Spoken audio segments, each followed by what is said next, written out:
काँग्रेसचे नेते मिलिंद देवरा यांनी शिवसेनेमध्ये प्रवेश केला। ही काँग्रेसच्या दृष्टीने फार मोठी धक्कादायक गोष्ट आहे। म्हणजे त्यांचे वडील मुरली देवरा यांची ज्यांना ओळख आहे किंवा ज्यांनी मुरली देवरा यांचं राजकीय वजन आणि ऐश्वर्य ज्यांनी पाहिलेलं आहे त्यांच्यासाठी तर ही निश्चितच धक्कादायक गोष्ट आहे। दुसरी एक सगळ्यात महत्त्वाची गोष्ट अशी आहे की 2000च्या दशकामध्ये राहुल गांधी यांची एक तरुण नेत्यांची फळी उभी राहते असं देशामध्ये दिसत होतं। आणि त्याच्यामध्ये कोण होते तर सचिन पायलट होते, त्याच्यामध्ये जितेंद्र प्रसाद होते, त्याच्यामध्ये मिलिंद देवरा होते, ज्योतिरादित्य शिंदे होते। तर ही सगळी फळी कुठेतरी मला असं वाटतं पूर्णपणे विस्कळीत झाली। आणि जितेंद्र प्रसाद आपल्याला माहिती भाजपमध्ये आहेत, ज्योतिरादित्य शिंदे भाजपमध्ये आहेत, सचिन पायलट यांनी एकदा बंड करून पाहिलेलं आहे, त्यामुळे आज आता नाही म्हटलं तरी सचिन पायलट हे थोडे बाजूला पडलेले आहेत। आणि आता त्याच टीम मधले एक सदस्य राहिलेले मिलिंद देवरा यांनी सुद्धा आता शिवसेनेत प्रवेश केलेला आहे। हे निश्चितच आपल्याला माहिती आहे की एकेकाळी मुरली देवरा यांनी महापौर पदासाठी शिवसेनेची मदत घेतली होती आणि बाळासाहेब ठाकरे यांनी सुद्धा म्हणजे जे सातत्याने मराठी माणसासंदर्भात जयघोष करायचे त्यांनी सुद्धा मुरली देवरा यांना साथ दिली होती।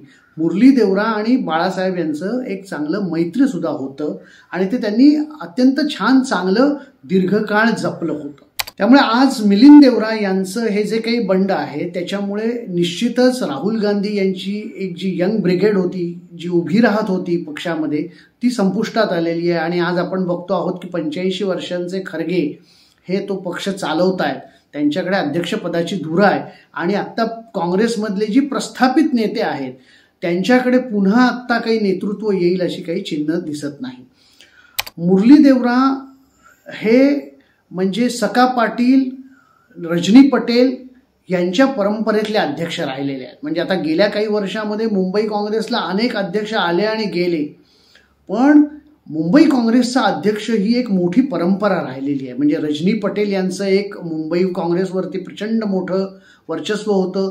थेट दिल्लीला फोन करून अनेक सूचना करणं, आदेश देणं किंवा काही गोष्टी सांगणं एवढं वजन हे रजनी पटेल यांचं होतं। सका पाटील हे तर खूपच मोठं नेतृत्व होतं। म्हणजे एकेकाळी जॉर्ज फर्नांडिस यांनी त्यांच्या विरोधात जेव्हा निवडणूक लढवली तेव्हा सका पाटील यांना तुम्ही पराभूत करू शकता अशीच पोस्टर लावली। म्हणजे सका पाटील यांची स्वतः सका पाटील म्हणून एक ओळख होती। आणि तसंच काहीसं मुरली देवरा यांचं सुद्धा एक राजकीय वैभव होतं।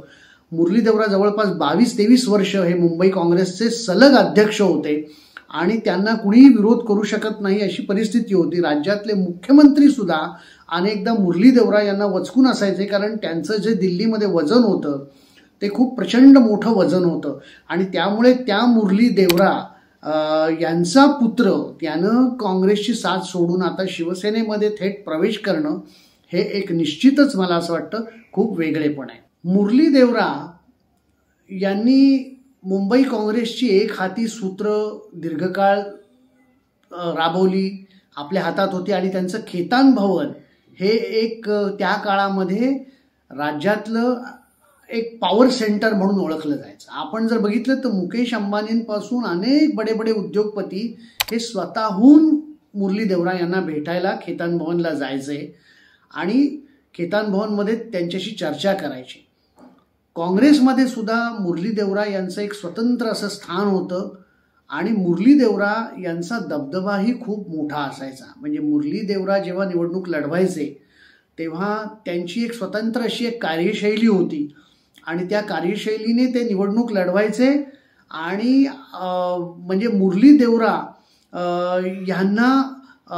यांच्या समोर जो कोणी उमेदवार असायचा त्याचा पक्षसुद्धा त्याच्याबरोबर आहे की नाही असं वाटावं इतकी एकतर्फी अशी ती मुरली देवरा यांची निवडणूक व्हायची, हे सुद्धा अनेकदा पाहिलं गेलेलं आहे।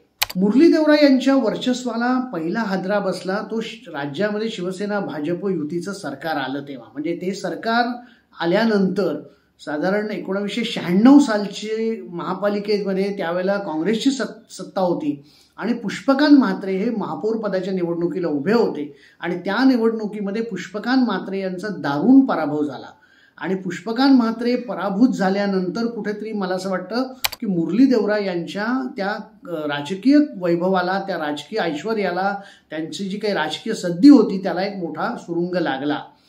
आपल्याला माहिती आहे की मुरली देवरा म्हणजे मुंबईमध्ये तर मुरली देवरा यांचा एक गट होता आणि दुसरा शरद पवारांचा गट होता. गुरुदास कामत यांचा कायम जे त्यांचे विरोधक राहिले मुरली देवरांचे, त्यांचा उल्लेख हा शरद पवार गटाचे नेते असाच केला जायचा. आणि मग पुष्पकांत म्हात्रे यांचा पराभव झाल्यानंतर कुठेतरी मुरली देवरा यांच्या विरोधामध्ये एक वातावरण निर्माण व्हायला लागलं. आपल्याला माहिती विलासराव देशमुख जेव्हा मुख्यमंत्री होते तेव्हा मुरली देवरा यांच्याशी त्यांचा काही विषयांवरून वाद झाला. विशेष करून दक्षिण मुंबईतल्या जुन्या ज्या काही इमारती आहेत त्यांचा पुनर्विकास असेल किंवा भाडेकरूंची घरं वगैरे या संदर्भातले काही जे मुद्दे होते त्याच्यावरून हा संघर्ष सुरू झाला आणि कुठेतरी विलासराव देशमुखही त्यांच्या विरोधामध्ये त्यावेळेला उभे राहिलेले आपल्याला एकेकाळी पाहायला मिळाले. तर अशा पद्धतीने मग जेव्हा मुरली देवरा यांच्या विरोधात वातावरण निर्माण झालं तेव्हा गुरुदास कामत यांची नियुक्ती मुंबई काँग्रेसच्या अध्यक्षपदी करण्यात आली आणि त्याचा समारंभ हा आझाद मैदानामध्ये ठेवण्यात आला. नाही तर साधारणपणे जे छत्रपती शिवाजी टर्मिनसच्या समोर जे मुंबई काँग्रेसचं एक कार्यालय आहे तिथूनच साधारण मुंबई काँग्रेसचा कारभार हाकला जायचा आणि मूळतः तसा विचार केला तर काँग्रेसचं मुख्यालय हे म्हणजे मुंबई काँग्रेसचं मुख्यालय हे खेतान भवनच मानलं जायचं. दुसरा आणखीन एक मुद्दा मुरली देवरा यांच्या एकूण सगळ्या राजकीय वजनामध्ये जर अडथळा कुठे निर्माण झाला असेल तर तो म्हणजे सुनील दत्त जेव्हा सातत्याने लोकसभा निवडणुकीमध्ये यश मिळवायला लागले तेव्हा सुनील दत्त स्वतः निवडून यायचे आणि आपल्याबरोबर आपले काही आमदार म्हणजे 4-5 आमदार ते निवडून आणायचे प्रत्येक वेळी. आणि त्यामुळे सुद्धा एक वातावरण असं मुंबईमध्ये एकेकाळी निर्माण झालं होतं की कुठे सुनील दत्त हे मुरली देवरा यांना रिप्लेस करणार का, म्हणजे मुरली देवरांची जागा सुनील दत्त हे घेणार का. अर्थात तसं काही झालं नाही. पण एक गोष्ट आपल्याला मान्य करायला लागली की मुरली देवरा यांच्या पुत्रानं आता शिवसेनेमध्ये प्रवेश करणं हा मला असं वाटतं एक काँग्रेससाठी विशेष करून मुंबईतल्या काँग्रेससाठी निश्चितच मोठा धक्का आहे.